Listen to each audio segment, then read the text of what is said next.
Bueno, muy buenas tardes. Estamos hoy celebrando la posibilidad de contar con Araceli Bellota, que nos va a dar la imagen y los conocimientos de ella acerca de el siguiente periodo histórico al que nosotros habíamos visto en la última vez que tuvimos clase. Ustedes recordarán que estuvimos hablando de la época de la colonia, de la conquista fundamentalmente antes de la colonia, y que tomamos como modelo de trabajo el discurso y la acción de Fray Bartolomé de las Casas como modelo de derechos humanos según también los criterios de época y cómo había podido él debatir, discutir y pelear incluso con la corona y con los sabios de la corona acerca de la dignidad de la persona humana, que significaban también los naturales de América. Concretamente el indio como persona, la humanidad como una sola. Y hasta allí hemos llegado porque la segunda etapa que queremos ver es el devenir de los prejuicios, de los derechos humanos, de los avances, de los retrocesos, de los temas, de los principios, a través de un desarrollo, no sé si lo vas a hacer cronológico o institucional, eso lo ignoro, pero desde la colonia ya más avanzando el siglo XIX. Araceli es una gran historiadora, tiene muchísimos libros, es actualmente directora del Museo Histórico Nacional, está no solamente trabajando cotidianamente en los temas de nuestra historia, sino que también integra la corriente revisionista que hoy se nuclea en el Instituto Manuel Dorrego, instituto con el que tenemos un acuerdo ideológico, intelectual, de compañerismo, fraternal, ya no sé más cómo decirlo. La verdad, yo lamento no ser historiadora, a esta altura del partido a gatas sé temas de derecho, pero admiro profundamente el trabajo que hace el equipo revisionista. Cuando empezamos este curso, Araceli, yo quise rendir un homenaje a las cátedras nacionales y los traje ese día a Juan Pablo Franco y a Ciro Argumedo, porque en verdad nosotros, de mi generación al menos, descubrimos el revisionismo en las cátedras nacionales. Y eso fue en su momento un giro en 180 grados respecto de todo lo aprendido en el tiempo anterior. Eso no se ha modificado. Han pasado muchas cosas en nuestro país y el revisionismo, con sus avances y sus retrocesos, ha quedado ya enraizado más que nunca.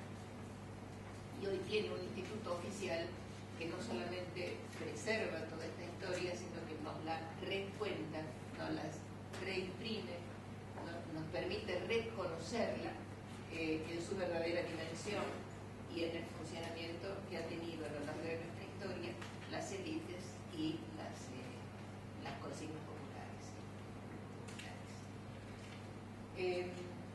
Escuchamos, Araceli, yo como una más, porque no soy historiadora ni tengo ya tiempo para aprenderlo, pero me interesa aprender de lo que vos sí sabés.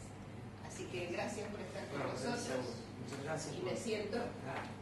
Gracias por la presentación. Para mí es un placer estar acá, Alicia, en este espacio. Y sobre todo también agradecerle porque le decía a Alicia antes de entrar aquí, preparar esta charla fue para mí una oportunidad de repensar, ¿no? y de identificar muchas de las cuestiones que todavía hoy nos cruzan como sociedad, y me ayudó a pensar de dónde vienen, ¿no? Y al mismo tiempo también una reflexión que es qué difícil va a ser erradicar muchas de estas cuestiones, porque casi las llevamos en una suerte, si es que existe, yo sabía que iba a pasar, siempre fija. Es histórico. Decía que la llevamos en una suerte de ADN colectivo, si es que no existe un ADN colectivo. A ver si lo tenemos a apagar.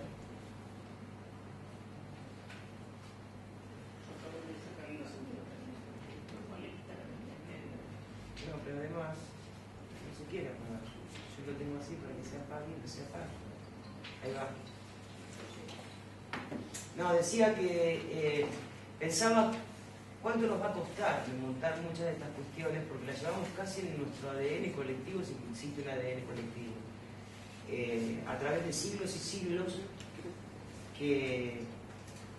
lo que sí está bueno es verlo, porque cuando uno lo ve, por lo menos es un comienzo, ¿no? de tratar de modificar aquello que a veces nos surge. Y estoy hablando de xenofobia, estoy hablando de discriminación, estoy hablando de estas cuestiones que cotidianamente nos atraviesan y que a veces incluso nosotros mismos nos encontramos teniendo ciertas reacciones que uno dice, pero ¿de dónde me viene esto? ¿No? Viene de acá, viene de la conquista española, se mantuvo en estas tierras a fuerza de, y se mantuvo durante 3 siglos, a fuerza de una pedagogía del miedo y del terror al castigo corporal, ¿no? Así fue como se mantuvieron aquí. Esto de la pedagogía del miedo es interesante tenerlo en cuenta, porque después en distintas etapas de nuestra historia uno dice, ¿cómo fue posible tal cosa? Y escarba y a la larga aparece otra vez la pedagogía del miedo, ¿no? A veces en forma brutal, como es con la tortura y el castigo físico, y a veces de forma cultural, que no es tan visible, pero es igual de dañino. A ver, según algunos estudios, a la llegada de los conquistadores a América del Sur había entre 10 y 15 millones de pobladores originarios. En el siglo XVIII no existía ni la 8ª parte de esa población.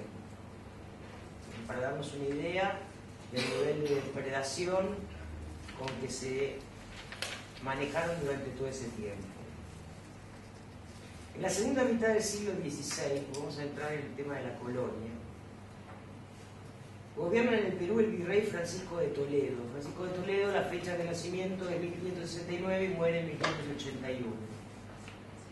Este Francisco de Toledo es el que organiza los sistemas de servidumbre en defensa de los intereses de los propietarios y los encomenderos.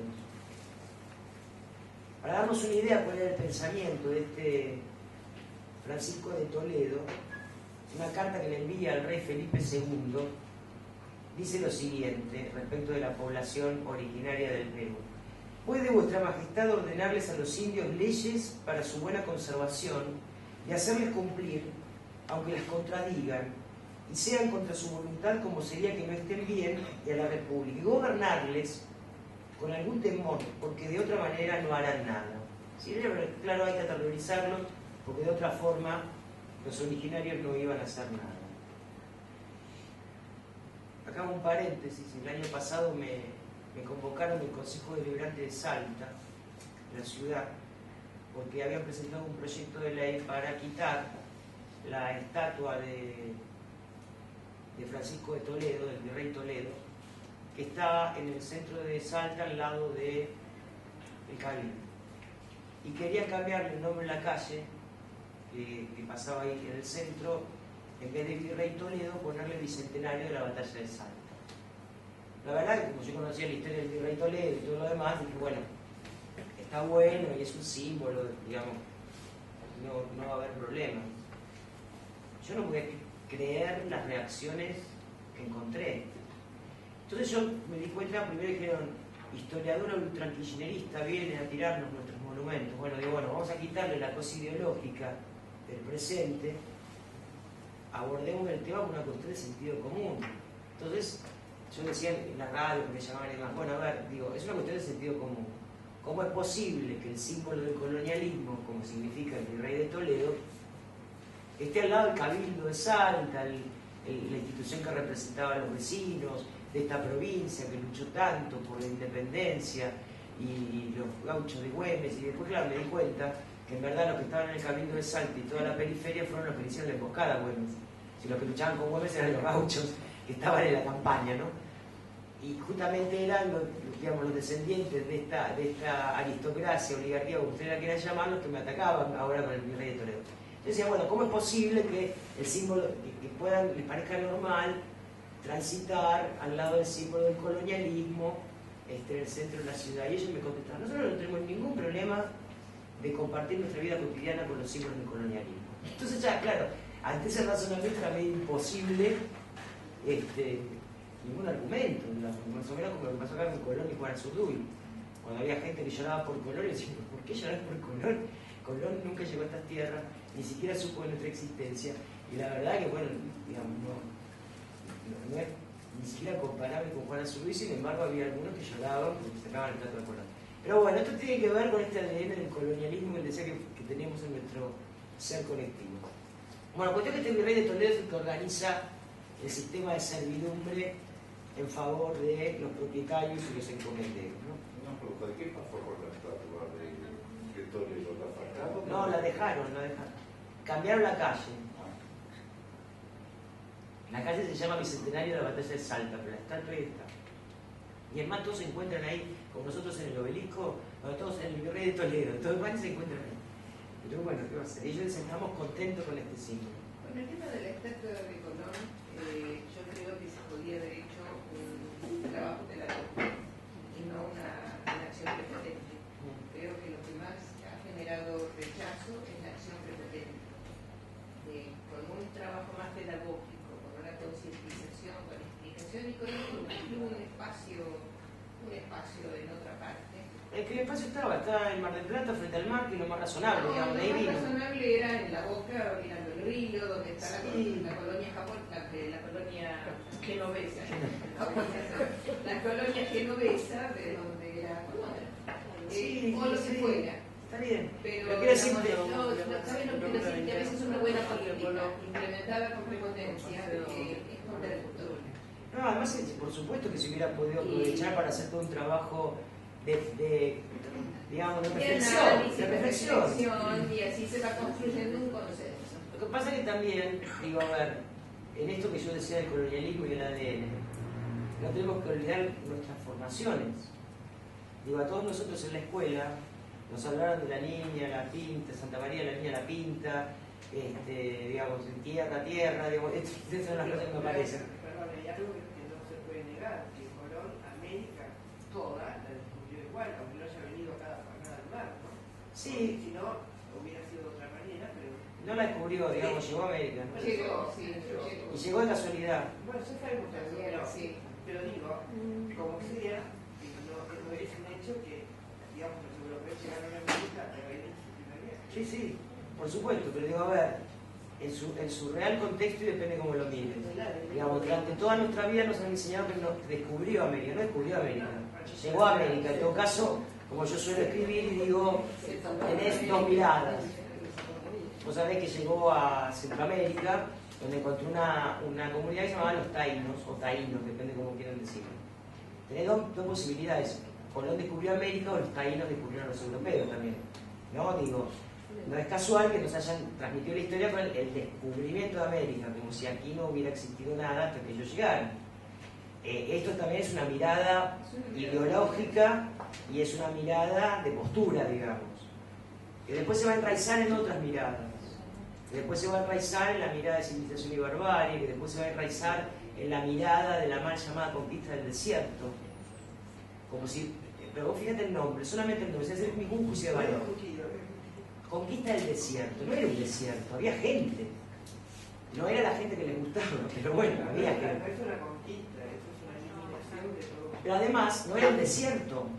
Digo, tiene que ver con esta mirada también de enseñanza. Por eso digo, volviendo a lo que vos decías aquí de Colón, hay cuestiones que parecen menores, planteadas desde lo intelectual, pero cuando vos lo miras en tu propia vida, se te mueven las estructuras.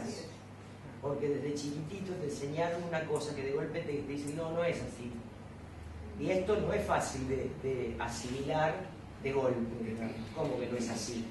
Si mi madre, yo me acuerdo cuando era adolescente, a mí me tocó la adolescencia del 73, por lo tanto tuve un suspiro de revisionismo histórico en la historia. Y no sé de dónde había encontrado un póster de rosas, no sé dónde lo había sacado, era fondo rojo en sombra, la cara de rosas como la de Che, pero era rosas.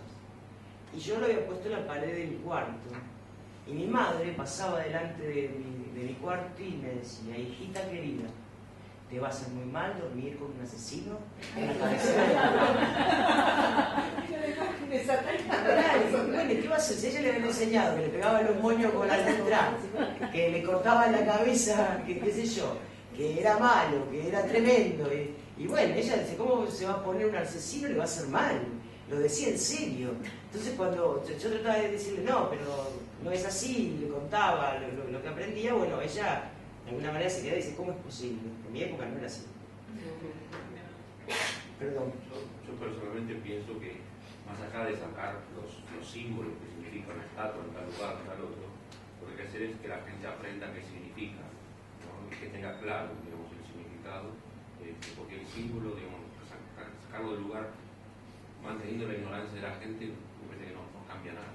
Sí, en verdad, digamos que, a ver, la historia oficial nos ha formado, a ver, si hay una herramienta fundamental para hacer la cabeza de un pueblo, acá y en la China, en cualquier lado, es la historia.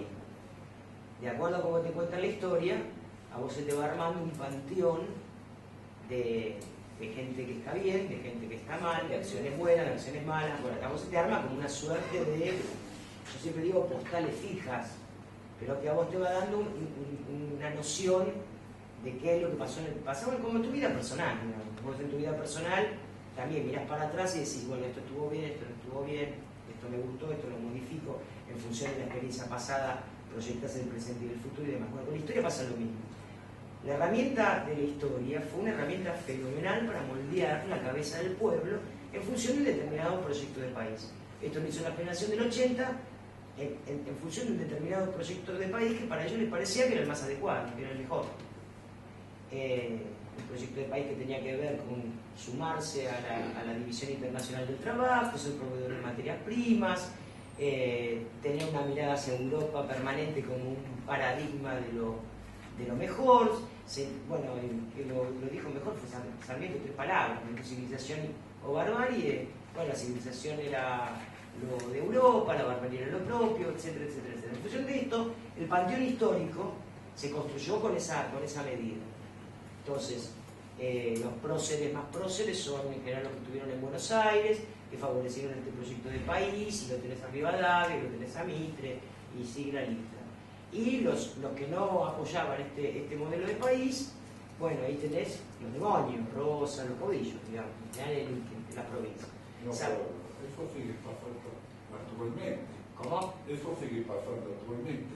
Y los que no están con este gobierno son los buenos, y los que no están son los malos. Sí, pero más que con un gobierno, con un determinado modelo de país. Acá estamos hablando de una aristocracia y oligarquía porteña ligada a los intereses del puerto, en connivencia con los ingleses, que digamos, desarrollaron un país que significaba la exportación de la materia prima, y lo único que importaba era que saliera esa materia prima por el puerto. Luego eso significaba además el detrimento de las economías regionales de la provincia. Digamos, excedía un gobierno como tal, sino una mirada del proyecto de país. De hecho, San Martín fue declarado prócer bastante tardíamente, digamos. Nuestro padre de la patria, convengamos que en la década de 1880 aparece como un prócer, siempre y cuando se hablara de su perfil militar, libertador, casi no tenía pensamiento político, casi no tenía ningún tipo de idea, salvo que era un gran guerrero que logró la emancipación y demás. Ahora, San Martín tenía proyecto político, San Martín, digamos, no es que era un guerrero loco que guerreaba porque había nacido guerrero, guerreaba porque tenía ideas políticas para llevarlas a cabo. Y San Martín tenía un ideario que tenía que ver con la integridad de la América del Sur, que tenía que ver con el enfrentamiento de los imperios que querían colonizarnos. Bueno, esto en general no aparece en el pensamiento de San Martín. Entonces digo, la historia es una enorme herramienta para moldear la cabeza de la gente. En ese panteón, de alguna manera nos educaron, no solamente con la escuela, nos educaron con los nombres de las calles, nos educaron con las estatuas, nos educaron con todo eso, digamos. No es casual que, digo, la avenida más larga del mundo, dicen que parece que no es, pero no importa, es Rivadavia, y en Buenos Aires, recién ahora, creo que hay una estación de subte que se llama Juan Manuel de Rosas, y cada vez que se intentó poner en una calle el nombre de Rosas, se armaban unos toletoles tremendos, porque no era tolerable. Entonces toda esta simbología hace a la formación de una mentalidad, digamos. Pero bueno, volvamos al tema de la colonización. Para darnos una idea de la pedagogía del miedo y del terror al castigo corporal, digamos que en los tiempos de la colonia, en la América del Sur marcaban el cuerpo de los esclavos, de los indios o africanos, esclavos al fin, con un hierro candente, como los ganados. La misma pena sufrían los rebeldes y los reos de diversos delitos. Y fíjense lo que discutían entonces los teólogos y los juristas que estaban influidos por el bizantinismo escolástico. Y sostenían, miren lo que discutían, no que no había que marcarlo con el hierro candente, sino que no había que marcarlos en el rostro. Porque el rostro estaba hecho a la imagen y semejanza de Dios. No, el rostro. Sin embargo, hubo otros pensadores en su tiempo, un señor que llamaba Juan de Solórzano y Pereira, que había escrito un libro, Política Indiana, en 1776, y miren lo que escribía al respecto. Dice: en siendo esclavos legítimos, el mismo derecho introdujo la costumbre de poderlos cerrar en el cuerpo o en la cara, a voluntad de sus amos, o ya para castigarlos por sus hechos y excesos, o ya para tenerlos más seguros de que no huyesen. Si para ellos era normal y natural, el herraje, marca que por supuesto llevaban toda la vida.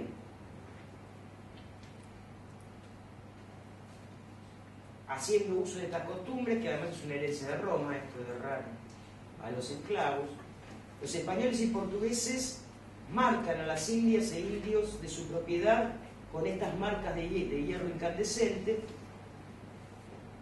y en el siglo XVII, por ejemplo, son así marcados los esclavos y las esclavas guaraníes en Asunción, y por supuesto también los chiriguanos rebeldes, sobre todo porque se levantaban en guerra, los marcaban como las bestias. En 1629, para darnos una idea de la crueldad del sistema, el gobernador del Río de la Plata, Francisco de Céspedes, le pide autorización al rey para que le permita herrar a los indios de Buenos Aires. Y le escribe a Felipe II lo siguiente, le dice: conviene señalarlos en el rostro para enfrenar su furia y venderlos. Y es tanta verdad esto que teme más el indio que lo embarquen desterrándolo a Brasil que se lo sentenciara a muerte.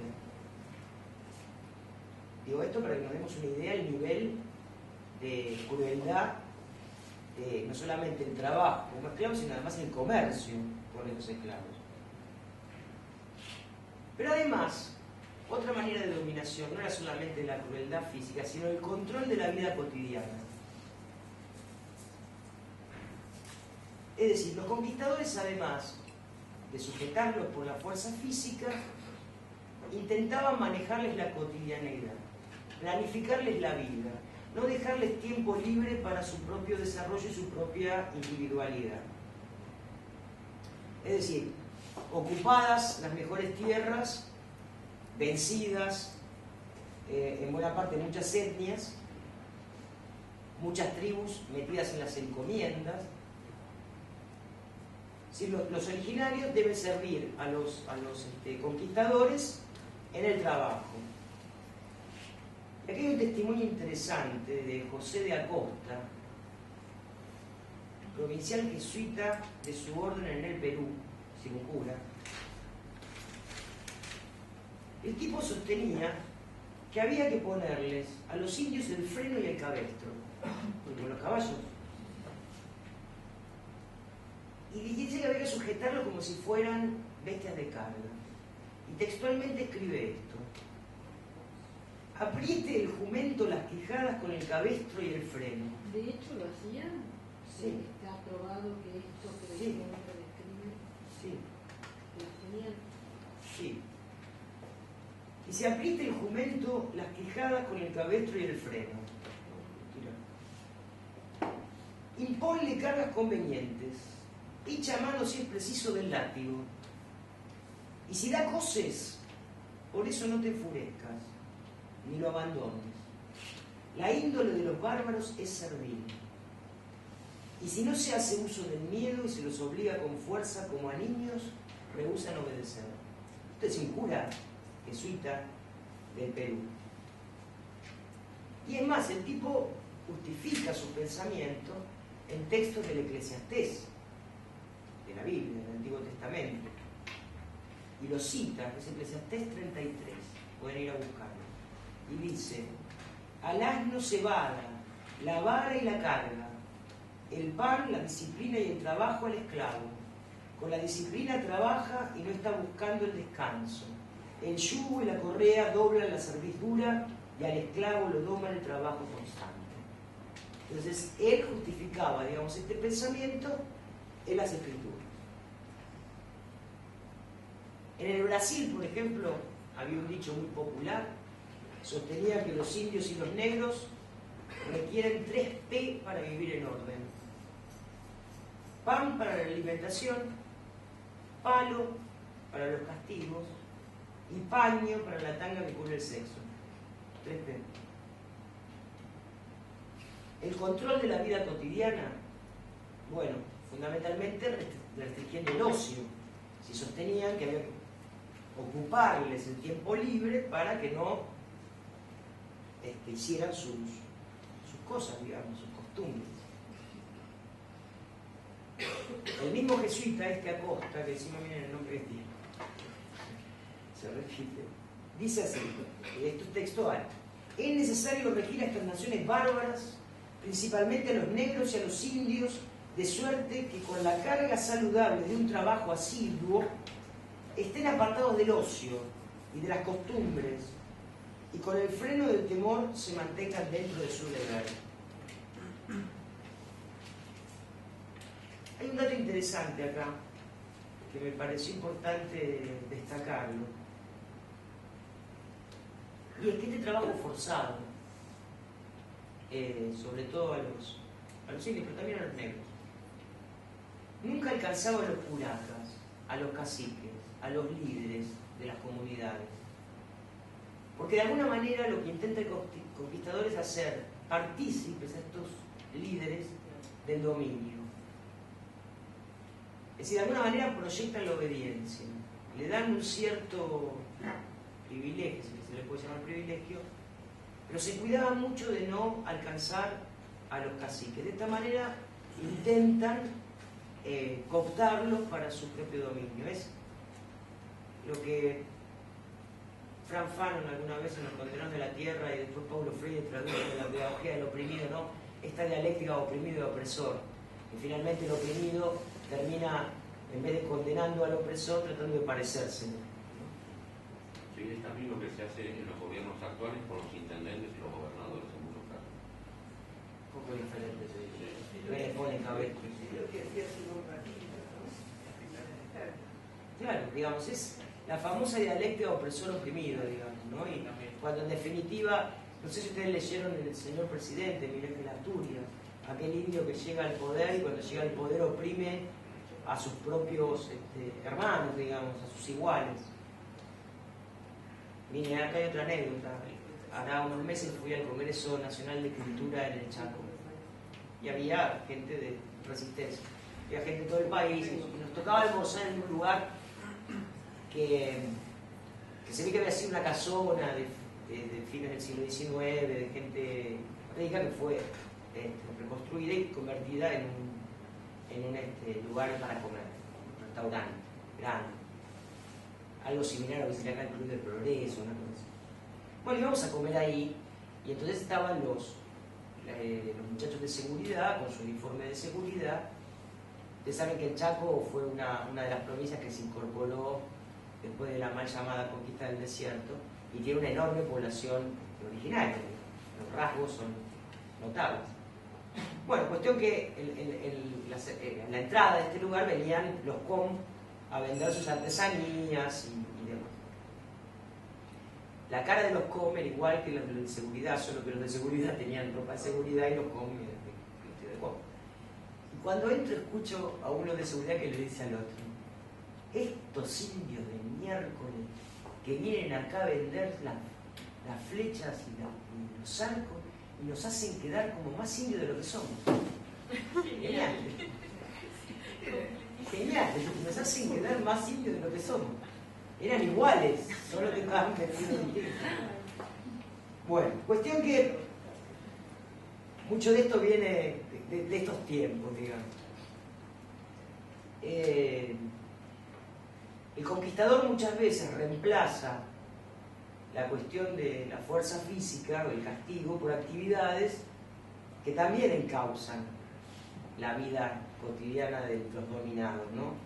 Y acá otra vez Acosta nos dice, el cura jesuita, dice: será también muy provechoso poner toda diligencia en los ritmos, señales y todas ceremonias del culto externo, porque con ellos se deleitan los hombres animales, hasta que poco a poco vaya borrándose la memoria y gusto de las cosas pasadas. Es decir, le van reemplazando con danzas, ritos, demás, las costumbres pasadas. Hay culturas que han resistido a esto y han dado origen a lo que se llama el sincretismo. Esto se ve muy bien sobre todo en las comunidades de negros, en el Brasil, por ejemplo, ¿no? Donde uno mira los ritos que ellos trajeron del África y sus deidades que trajeron del África, disfrazados de santos de la Iglesia Católica. Por ejemplo, Yemanjá, bueno, es Estela Maris, Oyum es San Jorge. Digamos, los disfrazaron de manera tal que los dejaran continuar, para que no los molestaran con su culto, pero el significado que le dan a estas deidades es muy diferente al de la Iglesia Católica. Esto en cuanto al culto, en cuanto a la danza lo mismo, famoso candomblé. Ustedes han visto bailar el candomblé, que se baila al ritmo del berimbau, y uno ve cómo saltan y bailan, y entonces los propietarios blancos decían: mirá qué lindo los negritos cómo bailan, y los negritos estaban desarrollando un arte marcial tan potente como el karate, el taekwondo, digamos, y todo eso. Otro dato interesante de estos tiempos, que por ahí podemos ver pinceladas en el presente: los conquistadores inducen además al pueblo al odio a todo lo que es ajeno y distinto, que se va denominando de diferentes maneras según las épocas. El odio al diferente, el odio al distinto, el odio al que no pertenece a ese mundo propio. Algunas veces será el odio al judío, otras veces será el hereje, otras veces será el extranjero. Es decir, todo el tiempo están tratando de diferenciar a aquellos que tienen estilo de vida diferente a la que se está imponiendo en este sistema, digamos. Pero eso sigue existiendo. No es que se hacía en aquella época y dejó que... No, por eso te digo, ¿de dónde vienen algunas cosas que nos pasan y que decimos? ¿De dónde saldrá esto? Bueno, sale de... Algunos dicen, bueno, es la xenofobia, en el caso de los judíos, después de la Segunda Guerra Mundial. No, tiene bastante más historia, digamos. Aquí se exigía la pureza de sangre. No, pero esto no viene ya desde la época de los españoles, y yo creo que viene mucho antes. Sí, bueno, a ver, todo viene de mucho antes de que la humanidad es humanidad. Estamos tratando de entender qué es lo que se estableció en este territorio y cómo se fue moldeando, digamos, las culturas, ¿no?, de estas tierras, digamos, y con actitudes que después se van repitiendo a lo largo de diferentes tiempos, que a veces ni siquiera, a veces nos pasa hasta desapercibido, a veces nos hace como un ruidito. Pero decimos, ¿de dónde viene? Bueno, viene de estas cuestiones. ¿De dónde viene la xenofobia al indio, al negro? Al negro no me refiero al negro africano, al cabecita negra, ha habido esfuerzos de siglos y más siglos y más siglos para que dejen de ser lo que eran.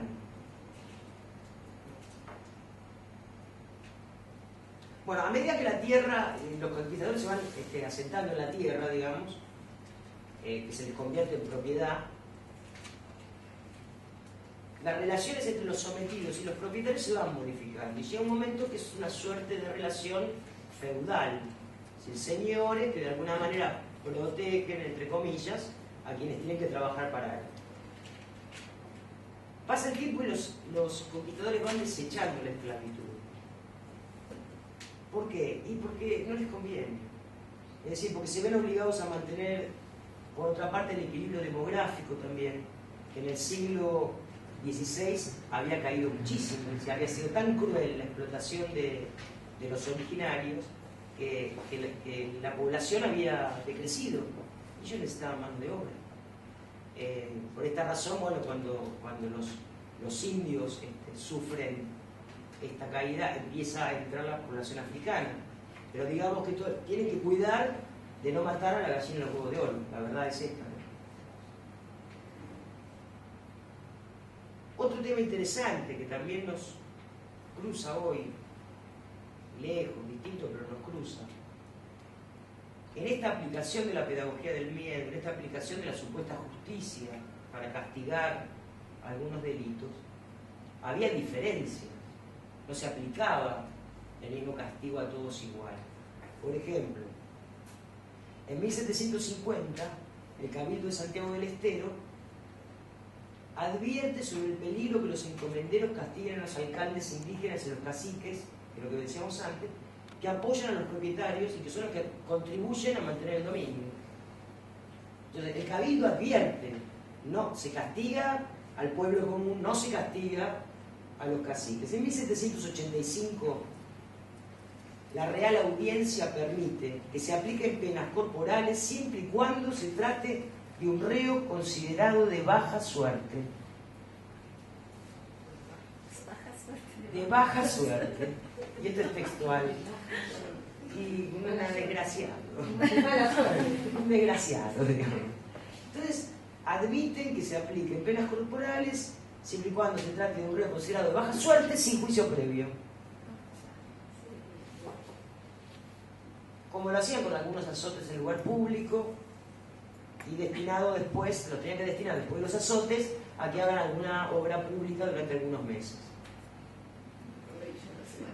Probation, claro, probation para los desgraciados, digamos. En 1797 el virrey Melo, escuchen esto porque es genial, organiza el trabajo de los aguateros de Buenos Aires. No me pregunten cómo era la organización porque no tengo la menor idea, pero se ve que tenía una organización, supongo yo que sería como hoy los que recolectan la basura o lo que Los nuclea.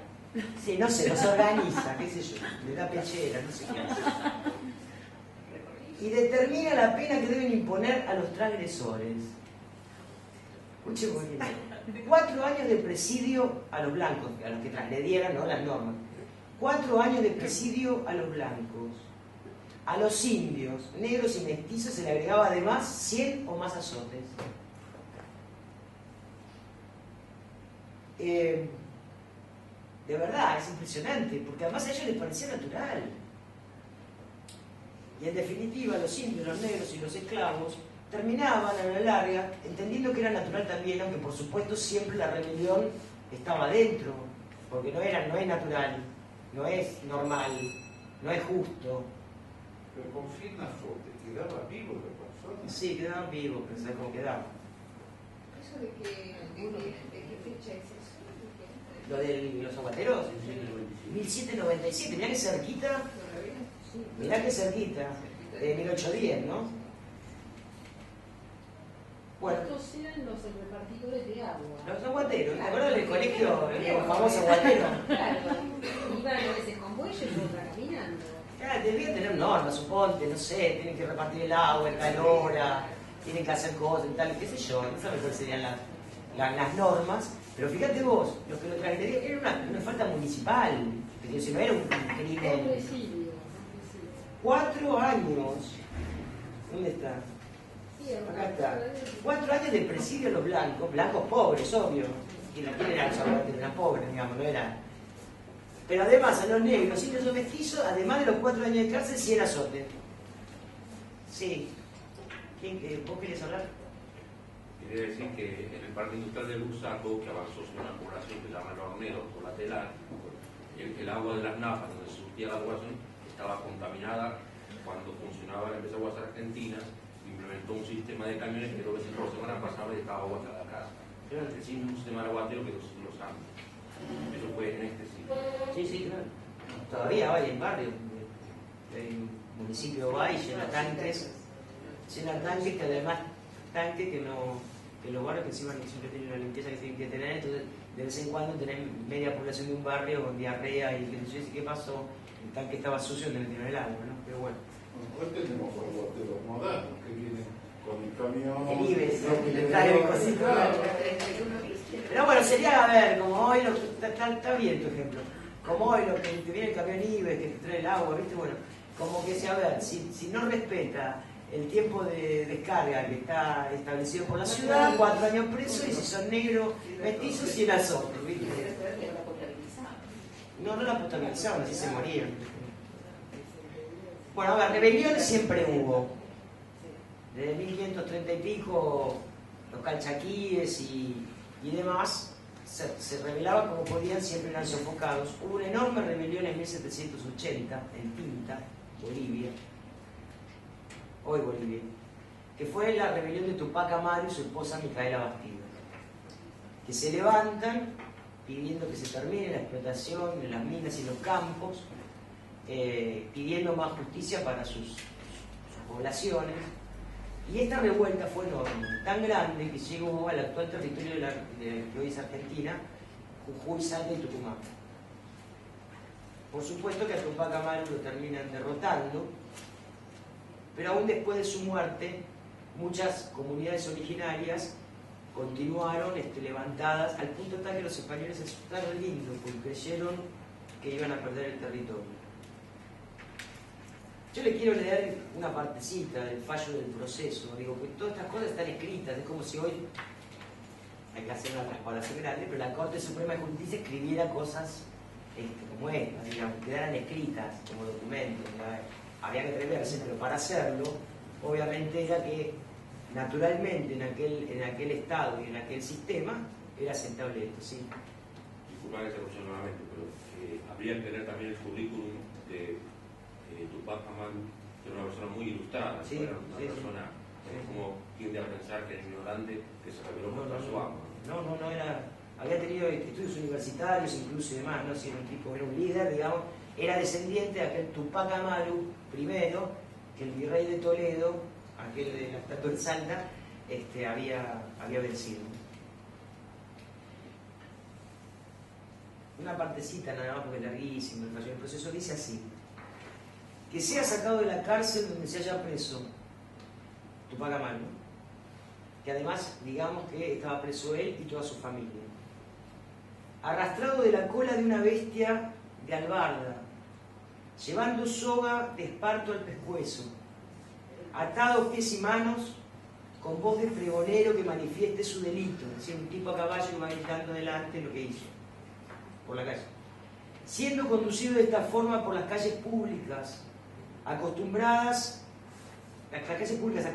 al lugar del suplicio, en el que junto a la horca estará dispuesta una hoguera con sus grandes tenazas, para que allí a la vista del público sea atenazado y después colgado por el pescuezo, atenazado de arrancar la lengua, y ahorcado, hasta que muera naturalmente. Genial, hasta que muera naturalmente, sin que de allí le quite persona alguna sin nuestra licencia, bajo la misma pena, siendo después descuartizado su cuerpo, su cabeza llevada al pueblo de Caravalla, una pierna a Pancartambo, otro lugar, otra a Calca, y el resto del cuerpo puesto en una picota en el camino de la caja de agua de esta ciudad. Esto era el castigo. Este es el Tupac Amaru que lo descuartizan atado de los caballos. Claro. Sí. Lo descuartizan para llevar a los 4 puntos Ya cardinales. estaba muerto, luego que... Cardinales, sí. Sí, le habían arrancado la Pero lengua. yo tenía entendido que había sido peor, que vivo lo habían descuartizado. No, le habían arrancado la lengua. Primero, lo habían sentado a mirar morir toda su familia, incluida su mujer, a quien también le arranca la lengua.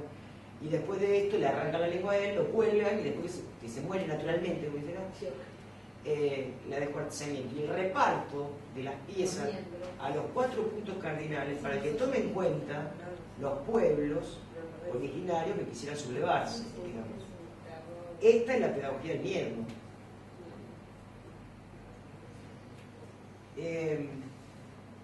Cuando se produce la Revolución de Mayo en Buenos Aires, ya se había producido en 1809 la Revolución de Chuquisaca, en La Paz. En general nos enseñan siempre que tiene raíces en la Revolución Francesa, que tiene raíces en la independencia de los Estados Unidos, que sí, por supuesto lo tiene, pero también tiene en esta historia de castigo corporal y de opresión durante 3 siglos, que las comunidades originarias tenían muy claro y iban transmitiendo de generación en generación. Cuando uno mira esto, dice, ¿cómo no se iban a sumar a los ejércitos de la libertad? No se sumaban por respeto a Rousseau, que no tienen la menor idea quién era. Se sumaban por su propia supervivencia y su propia indignación transmitida de generación en generación.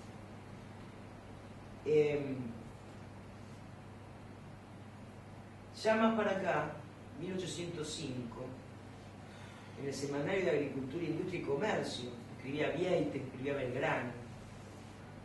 Se habla en este periodo, 1805, es decir, 5 años antes de la Revolución de Mayo.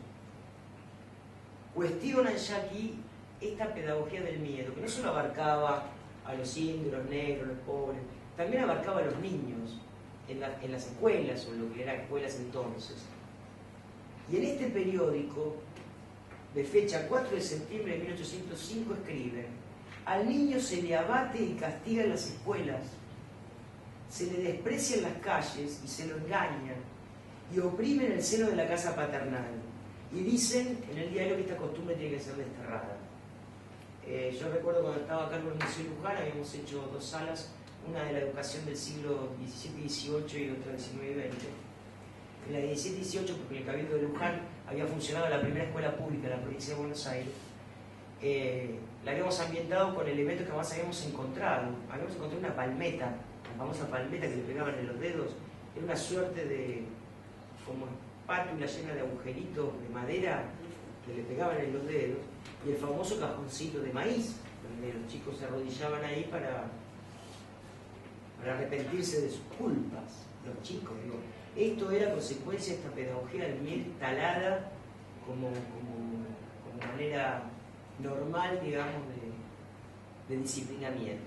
La letra con sangre entra, viene de ahí, ¿no? Esta cuestión. Bueno, llegan los tiempos de la revolución. Y en verdad el cambio es enorme. Nos enseñan, y es cierto esto, de que por supuesto se produjo la revolución por una cuestión de querer ejercer el libre comercio, que los españoles monopolizaban, que lo permitían, que las colonias comerciaran con otros, que por esto del contrabando y bla bla bla bla bla, que es cierto, pero también es cierto que era no solamente una cuestión económica y comercial, sino también una cuestión de vida, de estilo de vida, de injusticia prolongada, digamos. Hay un pionero en el tema de derechos humanos, diría yo, que también está poco reconocido en nuestra historiografía oficial y que nos lo suelen presentar también como un militar, y en verdad un militar no muy bueno porque era abogado y sí era muy sacrificado, y que entonces dejó su profesión para ser general, el Belgrano, y que encima con el retrato que le hicieron del rulito y las calzas, mucho no lo ayuda tampoco. Y bueno, y pobre Belgrano queda ahí como un mártir, buenudo, diríamos, de nuestra revolución. Y sin embargo, Belgrano fue un estadista, un enorme estadista, que desde su cargo como secretario del consulado, mucho tiempo antes de producir la revolución, en 1786, él empieza a escribir el consulado era una suerte de organismo que mediaba entre la corona, o los representantes de la corona aquí, y los artesanos, los campesinos, los propietarios de la tierra y demás. comerciantes, diríamos.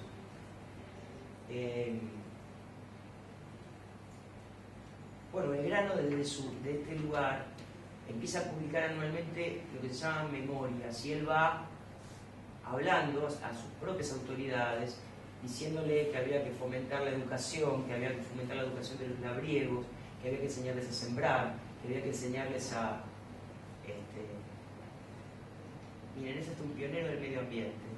Habla de no talar indiscriminadamente los montes, habla de cuidar ¿cómo se llama?, la humedad de la tierra, habla de la educación de las mujeres. Dice que en esta tierra el sexo más desgraciado es el de las mujeres, porque están condenadas a la pobreza, porque no se las educa y porque no se las tiene más que como paridoras, digamos, no lo decía así, pero esta es la idea. Y entonces él aboga por la educación de las mujeres, ¿no? Para darnos una idea del adelantamiento, de su pensamiento, de su visión, estoy hablando de 1786, el 15 de febrero de 1828 ya había pasado la revolución, ya había terminado la guerra por la independencia, y el diputado Tomás de Anchorena se opone a la educación de la mujer en una sesión de la Cámara de Representantes de la provincia de Buenos Aires. Por supuesto, él era un representante de los sectores más retrógrados y de los latifundistas de Buenos Aires, ¿no? Y él dice textualmente en esa sesión: la mujer solo debe llenar los deberes de madre. Con respecto a la educación de las mujeres, vemos en verdad muchas maestras extranjeras. Acá aparece aquel odio inculcado por los conquistadores a lo diferente, a lo extranjero. Bueno, acá aparece, tomado por un dirigente de la oligarquía de Buenos Aires. Dice: vemos en verdad muchas maestras extranjeras. No se sabe qué era peor, si ser maestra y mujer o ser extranjera, digamos, una desgracia todos juntos. Y sigue después: entienden las mujeres mucho de perifollos y modas, pero poco de lo que conduce a aumentar en las niñas desde su infancia la religión, la modestia, la moral y las buenas costumbres. Tomás, queda claro, Tomás de Anchorena. Digo, 40 años después de lo que Belgrano escribía, cuando ni siquiera había habido revolución. La Revolución de Mayo trae sin ninguna duda un espíritu igualitario, de mayor igualdad entre los ciudadanos, que va a costar mucho aplicar, pero por lo menos lo enumera. Nos han contado también durante muchos años, una de las figuras centrales de la Revolución de Mayo, que fue Moreno. Durante generaciones y generaciones se presentaba a Moreno como un abogado lúcido y demás, y se olvidaban de hablar del plan de operaciones, ¿no? Donde había toda donde la Junta le encargó a él que escribiera cómo debía actuar la primera Junta en este periodo revolucionario. Bueno, el plan de operaciones tiene muchas facetas para analizar, pero lo que hacen los derechos humanos, a mí me interesa destacar dos artículos de ese plan de operaciones, que es el artículo 18 y el 19. En el 18 dice: por consiguiente, el gobierno debe tratar y hacer publicar con la mayor brevedad posible el reglamento de igualdad y libertad entre las distintas castas que tiene el Estado, en aquellos términos que las circunstancias exigen, a fin de, con este paso político, excitar más los ánimos, pues a la verdad, siendo por un principio innegable que todos los hombres descendientes de una familia están adornados de unas mismas cualidades, es contra todo principio de derecho de gentes querer hacer una distinción por la variedad de colores cuando son unos efectos puramente adquiridos por la influencia de los climas. Miren lo que creían, que los colores eran por los climas. Este reglamento y demás medidas son muy del caso de las actualidades presentes, es decir, elimina el sistema de castas, el sistema de distinción de colores, que es lo que atribuye a mayor o menor sol. Y en el 19 habla de la esclavitud.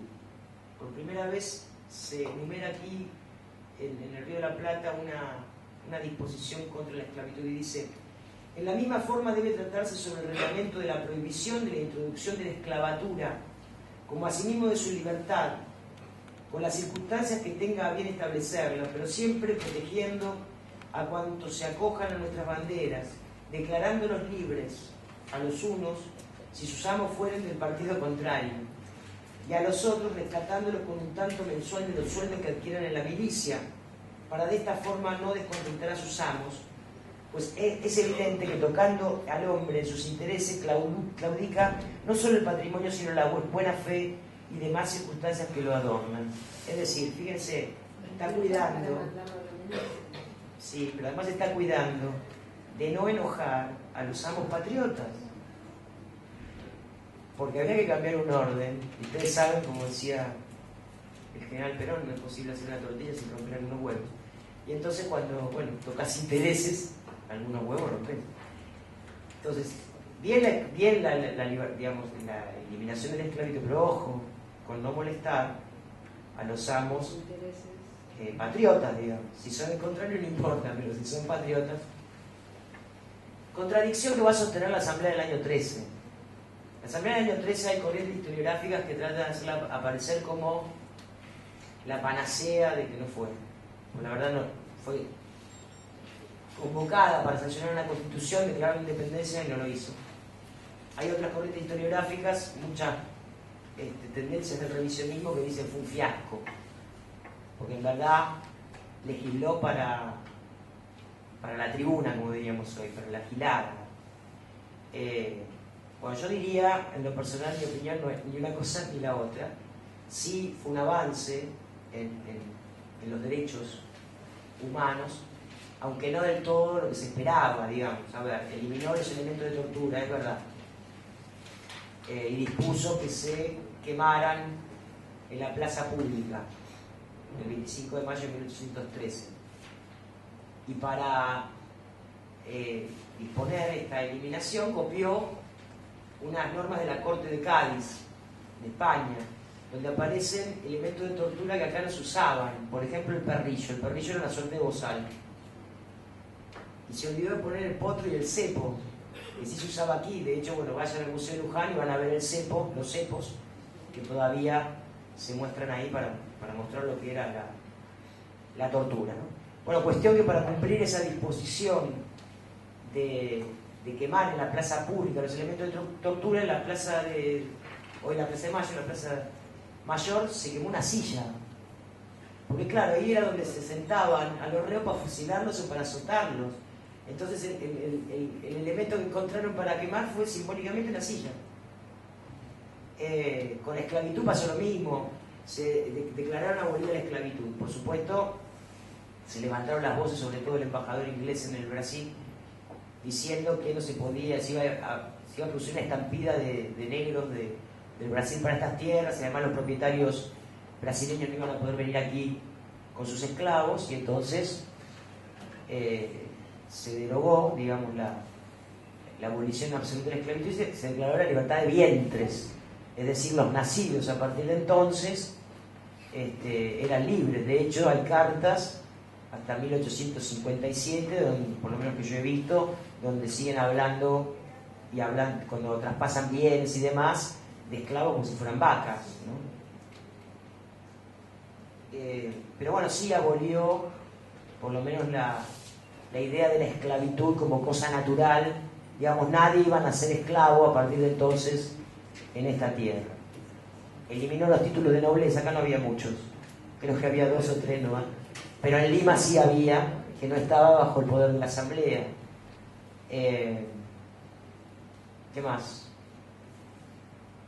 Bueno, eso. Sí, suprimió sí, pero que acá no había, digamos, había 2 o 3 varones, creo, condes, no había.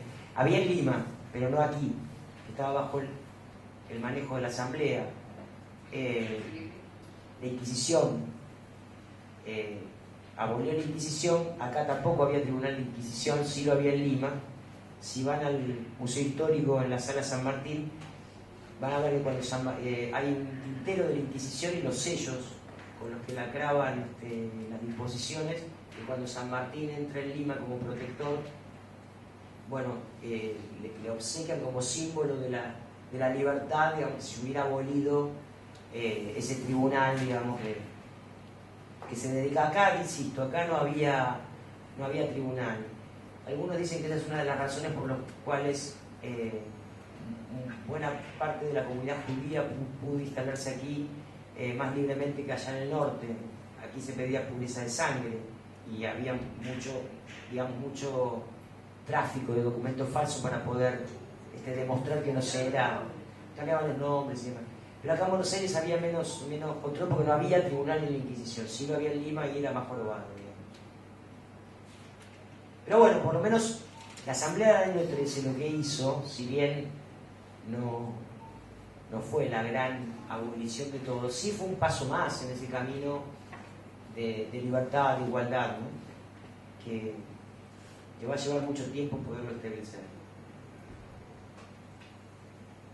Artigas, otro gran desaparecido de nuestra historia, no casualmente desaparecido. Hay una carta entre Mitre y Vicente Fidel López, los dos que han dado el comienzo en la escritura de nuestra historia, donde Mitre le dice a López, entre los dos hemos enterrado a Artigas.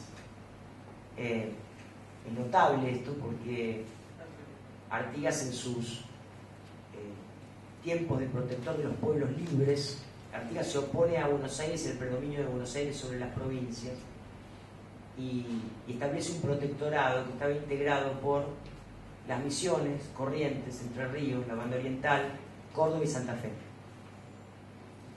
con el título de protector de los pueblos libres. Y él, por supuesto, desde el litoral, digamos, se suma a la guerra de la independencia, que además de contra los españoles, tienen que también enfrentar a los portugueses, digamos, que venían. Por eso, si ustedes van a Colonia, van a encontrar ahí la influencia portuguesa y demás.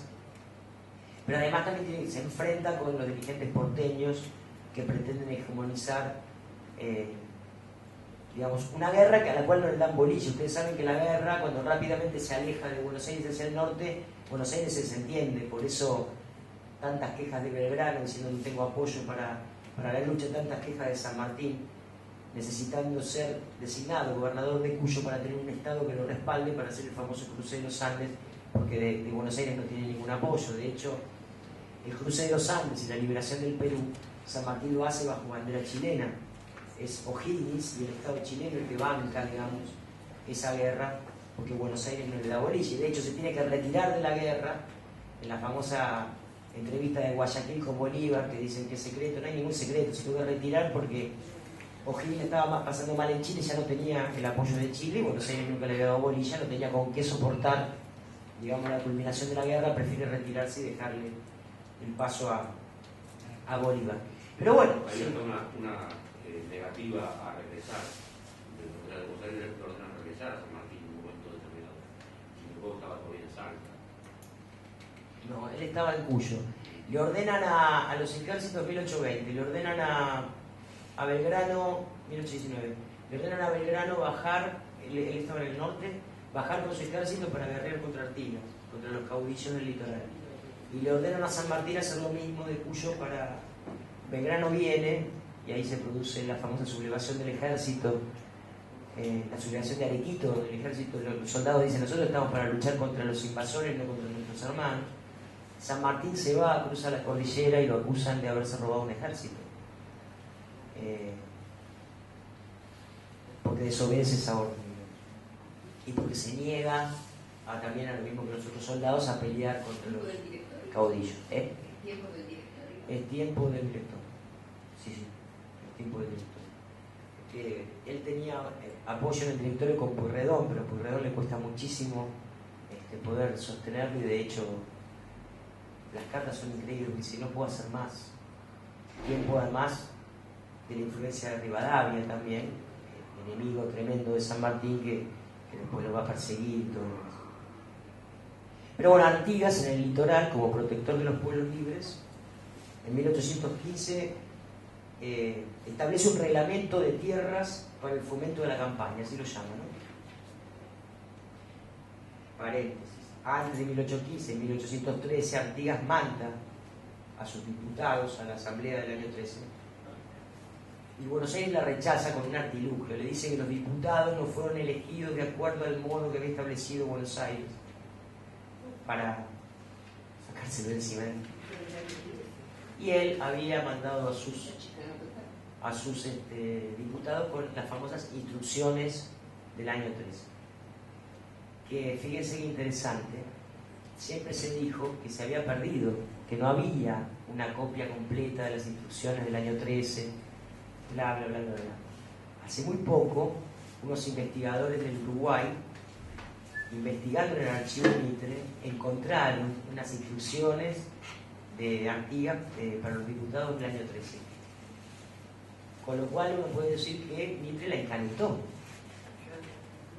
Con lo cual, yo siempre digo, ¿cuánto más habrá encantado en ese archivo? Habrá que entrar para revolver. El domingo pasado, el sábado pasado, una nota en Clarín a cuento de la inauguración de la Sala San Martín en el Museo Histórico Nacional, los supuestos historiadores académicos, entre comillas, hay que ponerle un nombre, salieron al ataque otra vez. Y entonces uno de ellos dice, no se sabe si en 1815 Artigas declaró la independencia, no hay ningún documento. Bueno, yo pensaba después, sí, no hay ningún documento, igual que no hubo hasta ahora las instrucciones para el año 13, seguramente lo debe tener encantado Mitre.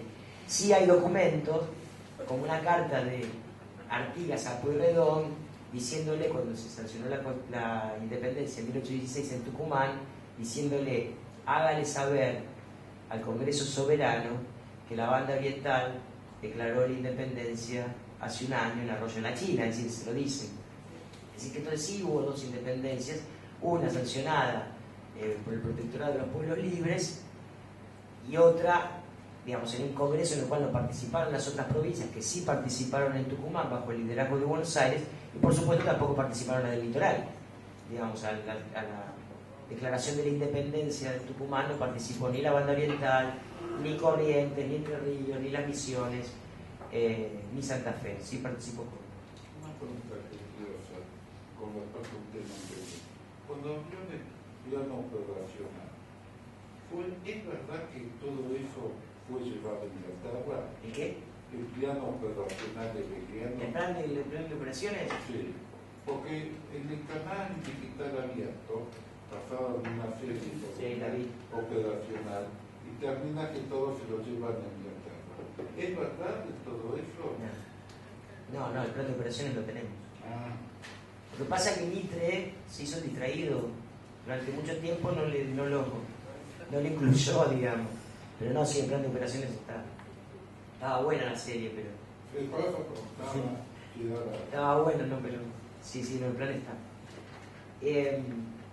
No está la declaración de 1815 de la independencia de los pueblos libres, y no estaban las instrucciones del año 13, que ahora sí estamos y se las encontraron ahí. Bueno, cuestión que Artigas establece este reglamento de tierras para el fomento de la campaña en 1815 y establece que los alcaldes pueden distribuir terrenos y velar porque los más infelices sean los más privilegiados. De esta manera los negros, los zambos, los indios podían tener estancia, se les iba a dar todo lo que necesitaban, Artigas. Y lo que les sobraba iba a estar disponible para otros, digamos.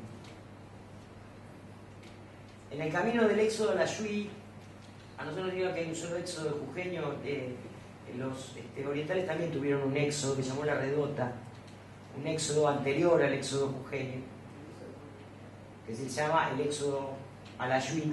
En ese éxodo, Artigas también reparte tierras. Porque en esto de los derechos humanos, la propiedad de la tierra, como lo vimos al comienzo, tiene más que ver, mucho que ver. San Martín. Bueno, San Martín como gobernador de Cuyo, ahora que hicimos la sala en el Museo Histórico, una de estas frases está puesta en la pared. Es una frase textual de San Martín. El 25 de marzo de 1816. Miren lo que le dice en un oficio al Cabildo de Mendoza. Me ha conmovido la noticia que acabo de oír, de que a los infelices encarcelados no se les suministra sino una comida cada 24 horas. Aquel escaso alimento no puede conservar a unos hombres que no dejan de serlo por considerarles delincuentes. Las cárceles no son un castigo, sino el depósito que asegura al que deba recibirlo. Genial el pensamiento. Y por supuesto, ordena que les den varias comidas, las comidas que corresponden. Como protector del Perú, en 1821 elimina los tormentos, hace una visita a las cárceles, dice, la Gaceta del, esto está tomado de la Gaceta del Gobierno, que era como la Gaceta nuestra, pero en Lima. Entonces dice que el señor protector visitó la cárcel que llaman de la Pescadería y pasó enseguida a otra cárcel que es de la ciudad, examinando detenidamente el estado de las causas pendientes. Escuchó las reclamaciones y exposición de los delincuentes, varios fueron puestos en libertad, otros fueron aliviados en sus prisiones, y San Martín ordenó que todas las causas se concluyesen dentro del término de 20 días.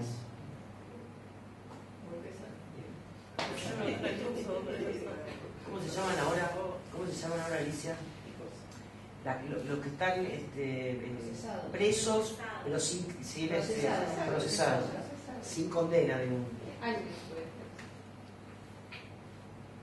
Bueno, dice, asimismo reconcilió el excelentísimo señor protector a la humanidad con el Perú. Miren, dice, reconcilió la humanidad con el Perú, desterrando la ferocidad y los abusos que introdujo la administración española en la legislación criminal y en las prisiones, aboliendo para siempre toda especie de tormento y mandando que jamás hiciera uso de los horrendos calabozos conocidos con el nombre de infiernillos, en donde se sepultaban, se desesperaban y morían los hombres bajo el anterior gobierno. En una palabra, su excelencia, inspirado por el amor a sus semejantes, recorrió todas las prisiones, dio órdenes para que se mejorasen en beneficio de los desgraciados que en ellas sufren por sus atentados contra la sociedad, y para que se convirtieran por medio de un trabajo útil y moderado de hombres inmorales y viciosos en ciudadanos laboriosos y honrados.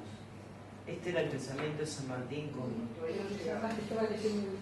esto, Historia de la tortura y el orden represivo en la Argentina, de Ricardo Rodríguez Mola. Claro, sí, los calabozos de castigo que vivían de Boca. Yo lo conocí en los 90, 90 y pico, fui a esa de moto y hice todo, y me mostraron las celdas a los buzones, a los chanchos, a las celdas de castigo. Un cubículo infame donde estaban solos en la más absoluto aislamiento, y ahí no podían tener, y los compañeros nuestros que eran muy defendidos, cuando nos mandaban a los chanchos temblaban. Eso existió. Bueno, el CELS ahora no ha hecho una enorme denuncia con el sistema penitenciario, recorriendo cárceles y mostrando lugares espacios. Yo nunca entré a la cárcel, la verdad. Yo estuve en un foro de derechos humanos que hicieron hace menos de una semana en la Universidad de Buenos Aires, donde explican la cantidad de miles de muertos que hay en las cárceles argentinas actualmente, por falta de cuidados a la gente, inclusive por asesinatos internos entre peleas que no se... Claro, pero digo, nadie puede salir buena gente de ahí. Digo, tiene que aprender a sobrevivir. no, por eso digo, pero a ver, nadie... Claro, nadie puede salir buena gente si tenés que sobrevivir a costa del otro, porque es así, digamos. No, por eso digo, a ver, eso yo. Planteado un sistema así, nadie puede salir buena gente ni nadie puede salir mejor, digamos. Bueno, digo para que veamos. Digo porque nosotros conocemos las cárceles de ahora. Sí, yo no conozco, nunca fui a una cárcel. Nunca fui a una cárcel. Pero debe ser espantoso. He visto, obviamente, televisión y demás, pero parece... Vale. Nosotros fuimos recientemente al penal de Olmos con la universidad y no nos dejaban, obviamente, ni filmar ni sacar fotos, pero me pareció indigno. Completamente. Además explican los detalles de cómo revisan a hombres y mujeres que quieren ir a visitar los presos. Pero es algo de otro ultraje del siglo pasado, Sí. siglos anteriores, y que debe estar prohibido ya en ese momento. Este pensamiento de San Martín es muy interesante. Cuando dice, las cárceles no son un castigo, sino el depósito que asegura al que deba recibirlo. Es decir, es el lugar que asegura al tipo que cometió un delito para que reciba un castigo, pero para que se convierta en buena gente, no para que se convierta en una bestia por el trato deshumano, digamos. Digo, insisto, estamos hablando de 1821, estamos hablando hace mucho tiempo. No existía la Declaración de los Derechos Humanos de la ONU ni nada de esas cosas. Pero la declaración y la realidad... Termina la guerra de independencia, empieza la guerra civil. En lo que hoy es territorio argentino empezó mucho antes. La guerra terminó en 1824 con la batalla de Ayacucho, pero aquí en Buenos Aires decidieron que en 1820 ya estaba y empezaron a matarse unos con otros. En 1820, el mismo día que se muere Belgrano, hay 3 gobernadores en el mismo día. Digo, para que nos demos cuenta el nivel de, digamos, también de descompromiso de los porteños, sobre todo, que la guerra estaba lejos. Y empieza la famosa guerra civil, unitarios y federales y demás. Yo quiero cerrar con esto, entre otras cosas, porque si no se me va a quedar mi auto encerrado y encarcelado, y no voy a poder volver a mi casa. ¿Sí?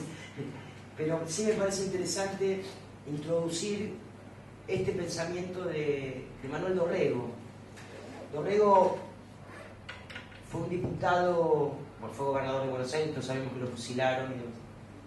Antes de eso fue el jefe, digamos, de la bancada federal, diríamos hoy, en el Congreso General, donde se sancionó la famosa Constitución de 1826, la Constitución que lo llevó a Rivadavia como primer presidente, que fue desconocida por el resto de las provincias y que terminó con la caída de Rivadavia.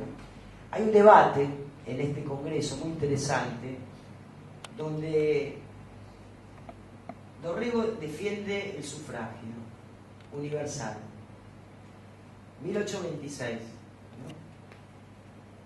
¿no? La propuesta era, el texto, digamos, que se proponía para debatir, decía que el derecho a sufragar quedaba suspendido por ser soltero, por no haber cumplido los 20 años, por no saber leer y escribir, por ser deudor fallido o deudor del tesoro público, por ser demente, por ser doméstico a sueldo, por ser jornalero, por ser soldado, notoriamente vago, por estar procesado por una causa criminal. Entonces, en el debate, Dorrego dice esta pregunta que dice Alicia: ¿quién le quedaba? Entonces dice Dorrego: yo no sé por qué razón quiere suponerse que no hay aquella independencia. El argumento por qué le podían votar los asalariados era porque no iban a tener independencia. Entonces dice Dorrego: yo no sé por qué razón quiere suponerse que no hay aquella independencia en el doméstico asalariado, que debe haber en los demás miembros de la sociedad. Pregunta al señor miembro de la comisión: ¿los empleados de cualquier clase que sea pueden sufragar? Y entonces el tipo le dice: sí, señor. Entonces Dorrego le dice: muy bien, los empleados de cualquier clase que sean no perciben inmediatamente su subsistencia, o al menos sus empleos, ¿no están dependientes del gobierno? ¿Y quién tendrá más empeño en las elecciones, un particular que una? Y otra vez podrá mezclarse, o el gobierno, que siempre debe empeñarse en que el resultado de las elecciones sea según sus deseos, para poder tener influjo en el cuerpo legislativo. Es decir, no podían votar los jornaleros y los obreros, pero podían votar los empleados de la administración pública, que respondían al gobierno, digamos, que obviamente le iba a interesar ganar las elecciones. Dice: sin embargo, estos los empleados del gobierno no son excluidos. ¿Y por qué lo han de ser los domésticos asalariados? Dice Dorrego, ¿no? Dice: los domésticos asalariados exigen su sueldo por su trabajo, y este trabajo lo pueden ejercer en otra parte, no se han comprometido a estar dependientes de su patrón, de tal modo que sea una coacción su intervención en esta clase de asuntos. ¿Y qué es lo que resulta de aquí?, se pregunta Dorrego, y contesta: una aristocracia la más terrible, si se toma esta resolución. Porque es la aristocracia del dinero. Es decir, no podían votar los pobres, podían votar los comerciantes, podían votar los banqueros, podían votar, pero los pobres no. Dice: échese sobre nuestro país pobre, véase qué proporción hay entre domésticos asalariados y jornaleros, y las demás clases del Estado, y se advertirá al momento que quien va a tener parte en las elecciones, excluyéndose las clases que se expresan en el artículo, es una pequeñísima parte del país, tal vez no exceda de una 20ª parte. ¿Cómo se puede permitir esto en el sistema republicano? ¿No? Se pregunta Dorrego. Y después dicen esto que es muy interesante, que justamente lo contrario de lo que sucedía en los tiempos de la colonización y en los tiempos de la conquista. Dice, estos individuos, los jornaleros, los laburantes, son los que llevan con preferencia las cargas más principales del Estado. Y se les ha de echar fuera los actos populares en donde deben ejercer sus derechos. ¿Es posible que sean buenos para lo que es penoso y odioso en la sociedad, pero que no puedan tomar parte en las elecciones? Esta disparidad no se puede concebir en nuestro sistema. Y después dice, y si se excluyen los jornaleros, domésticos, asalariados y empleados, también, entonces, ¿quién queda? Como pregunta Alicia, y contesta Dorrego, queda cifrada en un corto número de comerciantes y capitalistas la suerte del país. He aquí la aristocracia del dinero, y si esto es así, podría ponerse en giro la suerte del país y mercarse. Entonces sí, que sería fácil poder influir en las elecciones, porque no es fácil influir en la generalidad de la masa, pero sí en una corta porción de capitalistas. Por supuesto, Dorrego perdió porque tenía poquitos votos. Finalmente quedaron excluidos los jornaleros, los asalariados y demás. Pero bueno, hasta acá un panorama, digamos, de cómo fue evolucionando el tema de los derechos humanos y cómo muchos de estos rasgos todavía nos influyen y cada tanto nos salen, aunque no. Bueno, muchas gracias.